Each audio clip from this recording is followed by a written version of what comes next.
started thinking, have we ever gotten to a situation where we're hanging around some people that's just literally going to get us in trouble? Like you're there. Have you ever been in a situation where you're there and you're standing there and someone's just acting crazy and you're just with them and you're like, oh my God, I am pretty much trapped right now because if this person gets in trouble, I'm going to get in trouble too because this person's acting a fool. Have you guys ever been in a situation like that? Like you literally hanging around somebody and they're doing something, you're like, man, I kind of should not be hanging around this person. And so I want to talk about in the book of Psalms, chapter 109, verse 2 through 4. Only 2 verses this morning, but I just kind of want to just give you guys just a glimpse of what happens when you allow bad friends to dictate your own life, to jack you up, to mess you up, to mess up your walk in the Lord. And so without cause, man, we're going to talk about a little bit about what that means, especially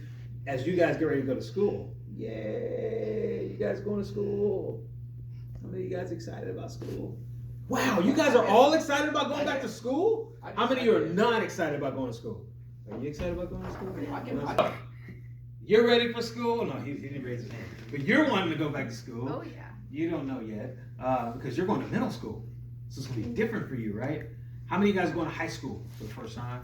Put your hand down. Oh, high school. High school. How many are going to middle school first time? Yes, Nick. Nick flunked multiple grades. He's just backtracking all the way down to elementary. Anyway, so back to talk about David when he was going through this thing. This was during a time. This was during a time where David, having fled his enemies, was writing about this ordeal. And so in verse 2 it says, "For the mouth of the wicked and the mouth of the wicked and the mouth of the deceitful have opened against me. They have spoken against me with a lying tongue." And so that means there was some slander there. That's slander. Now when I talk about friends, there are 2 types of friends you can have. You can have friends that are good friends, and then 3 types of friends. But then the other 2 are friends that are just really bad friends. It's all about negative. They're always giving you negativity. Then you have the fake friends. Those are my favorite. How many of you guys know what fake friends are?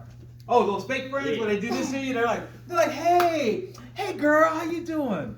It's so good to see you. And you're like, oh, cool. And then like the minute you walk away, you're like, I hate her.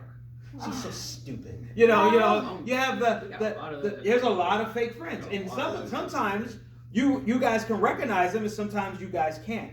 But here David is saying in the Bible says, not David, but the Bible is saying in Matthew 26:59, it says, "For the chief priests, the elders, and all the council sought false testimony against Jesus to put him to death." And so we knew and we know that for centuries, slander was something that was going on. But then I go back to, they fought me without cause.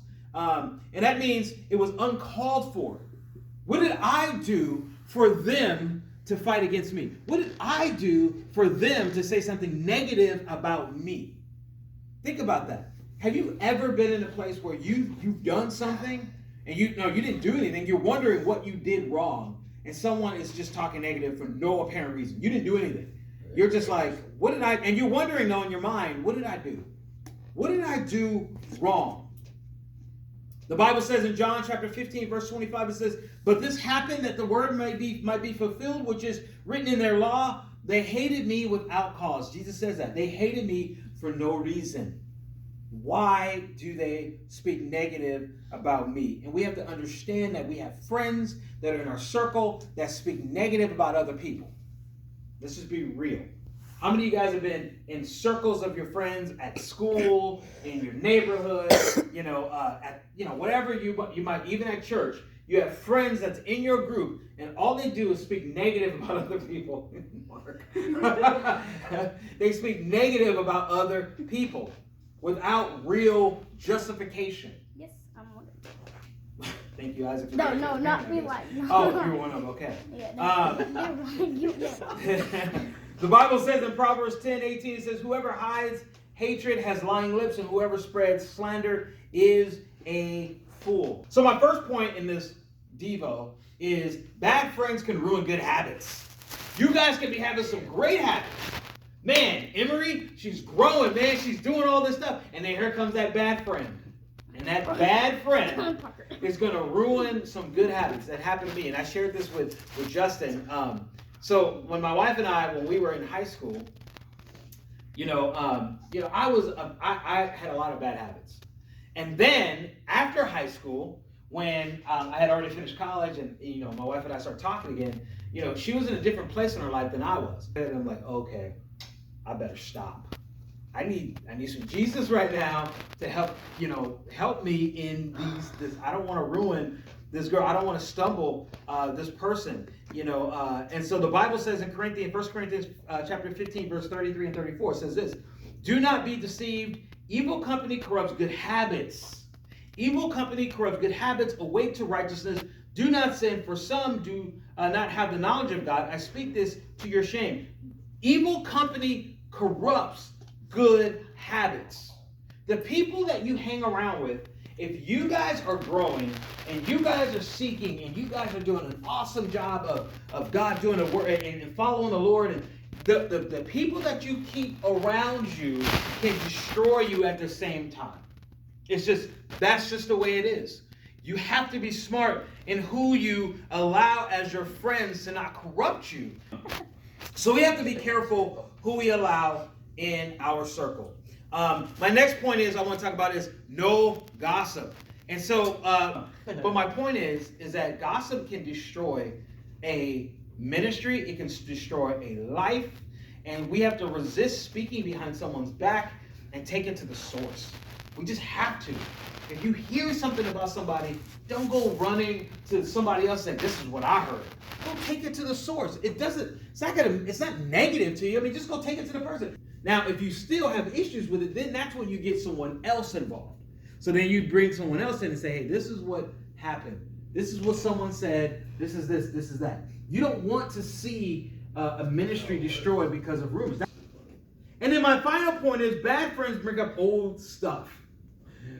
When you have bad friends, they bring up old stuff, like old news. Old news. Like, they feel the need to bring that up. I'm going to share this with you guys. Last year, that's all they want is drama. And I remember, Nick, you remember this. Victoria, you probably remember this because you were in that meeting. I think, Emery, you were in there. I specifically remember when we did a retreat, I remember sitting in the sanctuary and I'm meeting with you guys and your parents. And I said, hey, I want you guys to sign this form saying that, I specifically said, anything that you guys hear today, anything that you guys have issues with someone in prior to today, it's done. It's over. Don't bring it up. Don't bring up old stuff. How many of you guys remember me saying that? I said, don't bring up old news. It's done with. It's over. It's forgiven. Don't bring it up. There's no need to do it. So at the retreat, I find out when I come back that people were bringing up old stuff. And my point is, you signed a consent form saying, hey, look, I'm not going to do that, Pastor D. And then you send me a text and you're like, oh, Pastor D, I just love, growing in the Lord. And I know that, you're giving me lip service and you're telling me all this good stuff. But then in the back of my mind, you're spreading gossip and spreading stuff that was already dealt with. Why do you feel the need to bring that up right now? It's over with. Well, I felt it was a responsibility as a friend. I'm like, no, you're not a friend. Because when you were in there, you deliberately signed a consent form saying that you won't bring up old stuff. And the Bible says this in Proverbs 17:9. It says, he who covers a transgression seeks love, but he who repeats a matter separates friends. Man, you separate your friends.